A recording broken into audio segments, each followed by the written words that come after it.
নমস্কাৰ আমি আজি ডিটাৰমিনাৰ্ছৰ ওপৰত কিছু আলোচনা কৰিম ইংৰাজী ব্যাকৰণত ডিটাৰমিনাৰ্ছ যাক অসমীয়াত কোৱা হয় নিৰ্দিষ্টতাবাচক অব্যয় যি নাউনক কোৱালিফাই কৰে এই নিৰ্দিষ্টতাবাচক অব্যয় যেটো ডিটাৰমিনাৰ্ছ ছটা ভাগত ভাগ কৰা হৈছে সৰ্বসাধাৰণতে এক নম্বৰত articles 2 নম্বৰত cardinals 3 নম্বৰত ordinals 4 নম্বৰত quantitatives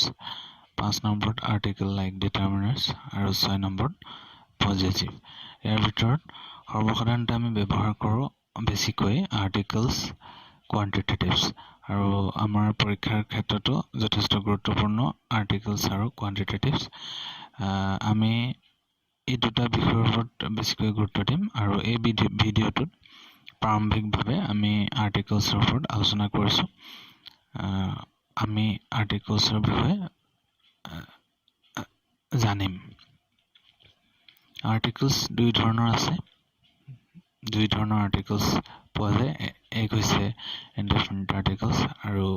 আনটো হৈছে ডেফিনিট আৰ্টিকলছ এই বিষয়ে আমি ইতিমধ্যে শিকি আহিছোঁ indefinite article এক প্ৰকাৰৰ indefinite article হৈছে a বা n আচলতে আমি a আৰু n ক ভাগ কৰি আমি শিকি আহিছোঁ আগৰ পৰা আচলতে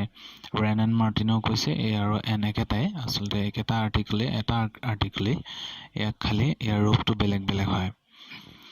a আৰু n used for singular countable nouns a book an orange a girl এই আটাইকেইটা শব্দ singular countable noun অৰ্থাৎ singular একক গণনা কৰিব পৰা বিশেষ্য আৰু ইয়াৰ আগত এটা বুজাবৰ কাৰণে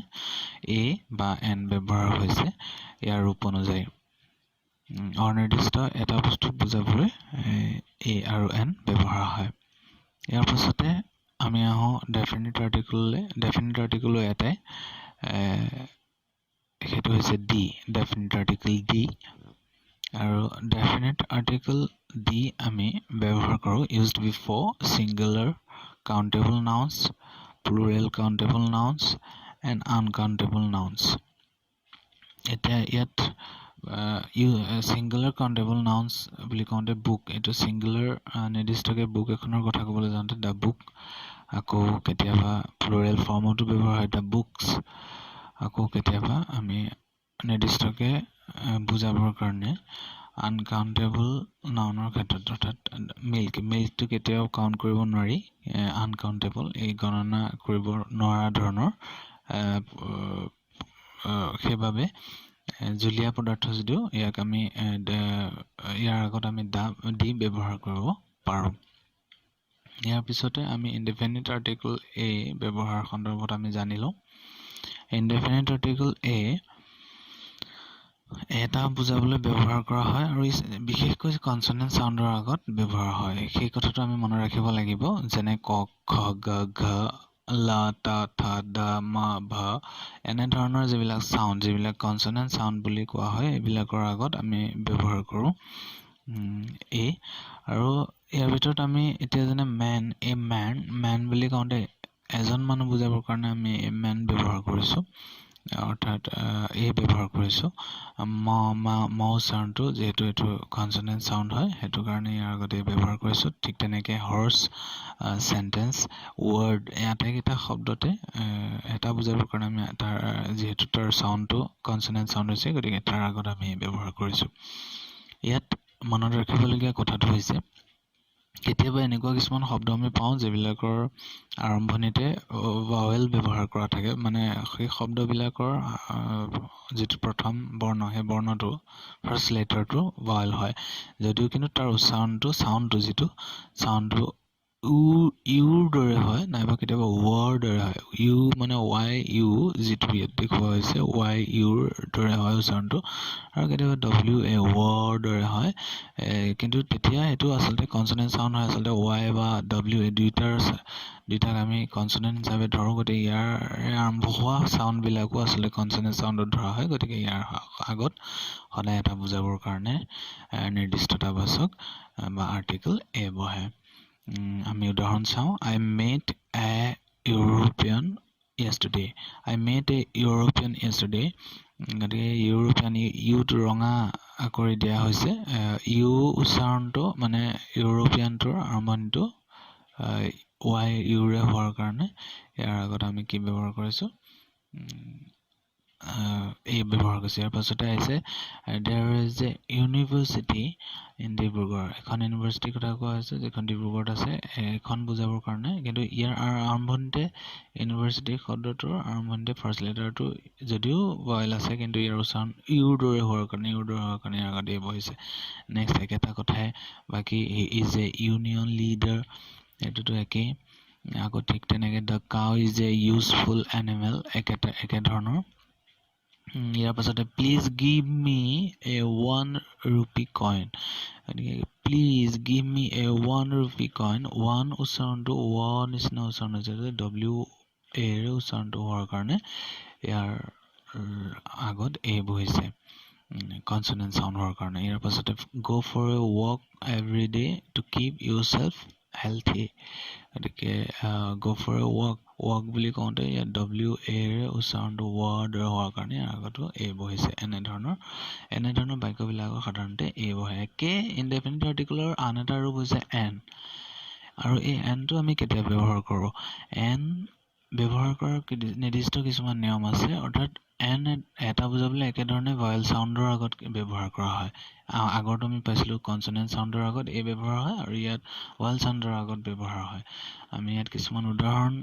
লিখি লৈছোঁ এই উদাহৰণকেইটা হৈছে ইয়াত যিকেইটা শব্দ আমি পাইছোঁ an apple an American an island an honest man আটাইকেইটাতে আমি ভয়েল চাউণ্ড পাইছোঁ এই শব্দকেইটা ভয়েল চাউণ্ডটো এনেধৰণৰ চাউণ্ডবিলাক যিবিলাক স্বৰ যিবিলাক উচ্চাৰণ যেনে অ আ ই উ এ ঔ ঐ এনেধৰণৰ যিবিলাক চাউণ্ড এইবিলাক ভাৱেল চাউণ্ড হয় আৰু এই চাউণ্ডবিলাকৰ আগত আমি নিৰ্দিষ্ট এটা বাচক এনহে বঢ়াওঁ এ নবঢ়াওঁ ইয়াত আমি উদাহৰণ চাইছোঁ this is really N important matter ইয়াত এন ইম্পৰ্টেণ্ট এইটো ইম্পৰ্টেণ্টটো ই ভাৱেল চাউণ্ড হোৱাৰ কাৰণে তাৰ আগত বহালোঁ ঠিক তেনেকৈ হাউ father has bought an ox today yet her father has bought an ox today একে ধৰণৰ অক্সটো ভাইল হোৱাৰ কাৰণে তাৰ আগত আমি এন বহুৱালোঁ একেধৰণে bring to me an umbrella please এইটো umbrella ইউ আছে আগতে আমি ইউ উচ্চাৰণ হোৱাৰ কাৰণে তাৰ আগতে এই বহুৱাইছিলোঁ কিন্তু আমি উচ্চাৰণ হ'ল যিহেতু ইউটোৰে আৰম্ভ হৈছে যদিও আমব্ৰেলাটোত গতিকে তাৰ আগত আমি এনে বহুৱাম গতিকে এইকেইটা হৈছে ইয়াত মনত ৰাখিবলগীয়া দুটামান কথা আছে আৰম্ভণিতে কনচনেণ্ট থাকিলেও কেতিয়াবা ভয়েল চাউণ্ড হ'লে কি বহে এন বহে যেনে আমি এনেকুৱা কিছুমান শব্দ পাইছোঁ যে আই মেড এন অনেষ্ট মেন ইয়াত এইটো ৰঙা কৰি দিয়া যিকেইটা এই শব্দটোৰ এই ৰঙা কৰি দিয়া লেটাৰকেইটা এইকেইটা ইয়াৰ উচ্চাৰণটো এইচেৰে আৰম্ভ হোৱা যদিও ইয়াৰ উচ্চাৰণটো অৰ দৰে হৈছে I made an honest man yesterday গতিকে এই অৰ নিচিনা উচ্চাৰণ হোৱাৰ কাৰণে ইয়াৰ আগত আমি এন বহুৱালোঁ ঠিক তেনেদৰে এইটো হি ষ্টুড অলমষ্ট এন ফৰ মি বুলি কওঁতে আমি ইয়াত এইচটো আমি এইটো কেতিয়াও হাৱাৰ বুলি নকওঁ আমি আৰ বুলিয়ে কওঁ গতিকে এইচটো যিটো চাইলেণ্ট হৈ থাকে গতিকে এইটো যিটো এইটো ভয়েল চাউণ্ড হয় গতিকে তাৰ আগত আমি এনে ব্যৱহাৰ কৰোঁ এইখিনিলৈকে আমি গম পালোঁ যে ইনডেফিনিট আৰ্টিকল এনেদৰে ব্যৱহাৰ আৰু এটা আছে ইয়াত উদাহৰণ his uncle is an MLA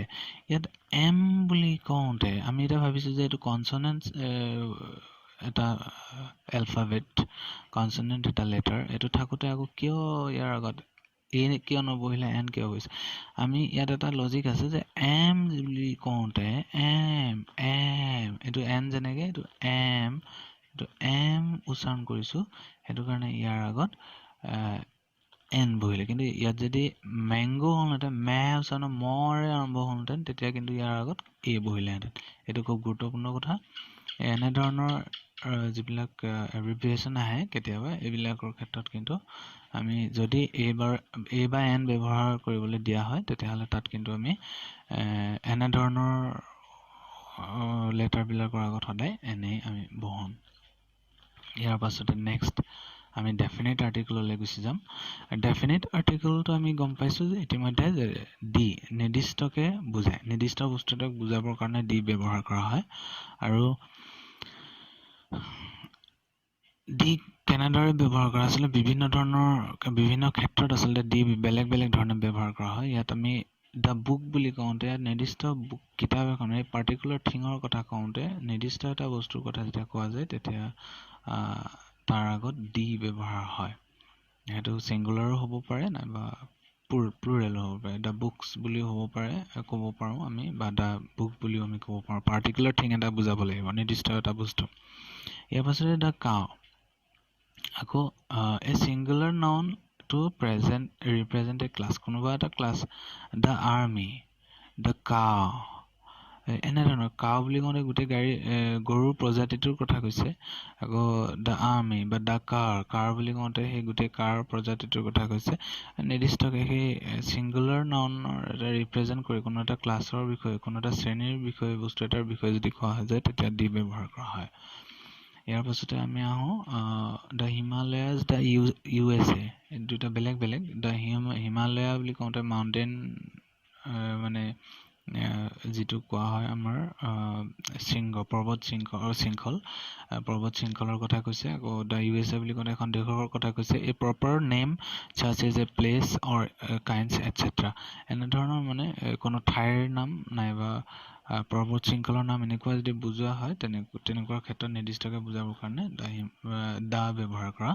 হয় ঠিক তেনেকৈ সেই একেধৰণৰ আকৌ দ্য চাহাৰা বুলি কওঁতে ডেজাৰ্টৰ কথা আহিলে কেতিয়াবা মহাসাগৰৰ কথাও যদি কোৱা হয় মহাসাগৰৰ ক্ষেত্ৰতো তেনেকুৱা ব্যৱহাৰ হয় কেনেলছৰ কথা ক'লেও হয় ৰিভাৰ্ছৰ ক্ষেত্ৰতো তেনেকৈ ডি ব্যৱহাৰ হয় ইয়াৰ পাছতে আহিলে the Mahabharata name of a certain famous book বিশেষ গ্ৰন্থৰ নামৰ আগত আমি আচলতে মানে ডি ব্যৱহাৰ কৰোঁ যেনে মহাভাৰত এখন ডাঙৰ মহাভাৰত গ্ৰন্থখনৰ কথা কৈছে গতিকে তাৰ আগত কি ব্যৱহাৰ কৰিছে ডি ব্যৱহাৰ কৰা হৈছে ইয়াৰ পাছতে used in a the strongest উদাহৰণটো used in a superlative degree কোনো এটা বাক্য লিখোঁতে যেতিয়া এটা ডিগ্ৰীটো ব্যৱহাৰ কৰা হয় দ্য চুপাৰলেটিভ ডিগ্ৰী যদি ব্যৱহাৰ কৰা হয় চুপাৰলেটিভ ডিগ্ৰী সদায় তাৰ চুপাৰলেটিভ ডিগ্ৰী প্ৰকাশ কৰা যিটো শব্দটোৰ আগত সদায় দি ব্যৱহাৰ হয় ইয়াৰ পাছতে আহিলে before an adjective in certain cases কিছু ক্ষেত্ৰত adjectiveৰ আগত এটা ক্লাছ বুজাওঁতে যেতিয়া adjective ব্যৱহাৰ হয় তেতিয়াও তেনেকৈ আমি ডি ব্যৱহাৰ কৰোঁ যেনে ডি পো বুলি কওঁতে গোটেই পো প্ৰজাতিটোৰ কথা ক্লাছটোৰ কথা কৈছে কিন্তু adjective হয় গতিকে দ্য পো বুলি কওঁতে গোটেই adjective যিটো adjective সেইটোৰ আগত আমি দ্য পো ব্যৱহাৰ আমি কেইটামান উদাহৰণ লিখি লৈছোঁ the book is on the table ঠিক তেনেকৈ নেক্সট আহিলে the cow is a faithful animal the Himalayas are situated to the north of India he is the strongest of all the classmates always respect the poor etcetera so thank you পৰৱৰ্তী ভিডিঅ'ত আমি বাকী determiners বিলাকৰ বিষয়ে আমি নিশ্চয় শিকিম ধন্যবাদ